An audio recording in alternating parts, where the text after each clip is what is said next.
ഓടി നടന്ന് 1000 പൂവുകൾ പറിച്ചൊരുക്കി കളരിനടയിലും തറവാട്ടുമുറ്റത്തും പൂക്കളമൊരുക്കി കാമനെ ചമച്ച മാക്കം കാമനെ യാത്രയാക്കുന്ന വേളയിൽ കരഞ്ഞുപോയി. തൻ്റെ ജന്മസാഫല്യത്തിൻ്റെ വിശിഷ്ട ഗുണങ്ങൾ ആ പെൺകുട്ടിയിൽ പൂർണ്ണമായും കുടികൊള്ളുന്നുണ്ടായിരുന്നു.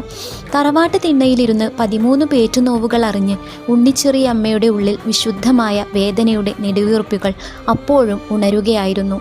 എന്നാൽ പൂരട പങ്കിടാൻ സമയമായപ്പോൾ തൻ്റെ പൊന്മകളോട് ഒരു കാര്യം ആ അമ്മ പറഞ്ഞു.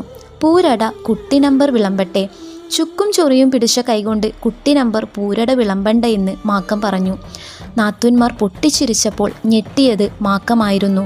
കരഞ്ഞുകൊണ്ട് തറവാട്ടുമുറ്റത്തു നിന്നും നടന്നകലുന്ന കുട്ടി നമ്പറെ നോക്കി മാക്കം തരിച്ചു നിന്നു.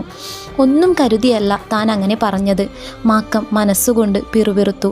സമയവും സന്ദർഭവും നോക്കാതെ മകൾ അങ്ങനെ പറഞ്ഞത് തെറ്റാണെങ്കിലും അവളെ കുറ്റപ്പെടുത്തി ഒറ്റപ്പെടുത്താത്ത രീതിയിൽ അമ്മ കുട്ടി നമ്പറെ അനുനയിപ്പിച്ച് ആശ്വസിപ്പിച്ച് തിരിച്ചു കൊണ്ടുവന്നു. പിന്നീടന്ന് മാക്കം ആരോടും ഒന്നും പറഞ്ഞില്ല.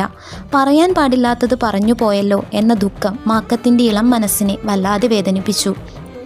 ഒന്നും കഴിക്കാതെ ആ പെൺകുട്ടി തൻ്റെ കിടപ്പുമുറിയിൽ കയറി വാതിലടച്ചു കിടന്ന് കരഞ്ഞു. നാളുകൾ കഴിഞ്ഞു.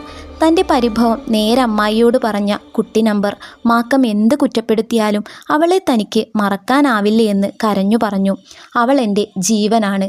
എത്ര കളിവാക്ക് പറഞ്ഞാലും എനിക്കവളെ വെറുക്കാനാകില്ല. ആ വാക്കുകേട്ട് ഉണ്ണിച്ചെറിയമ്മ ആശ്വസിച്ചു.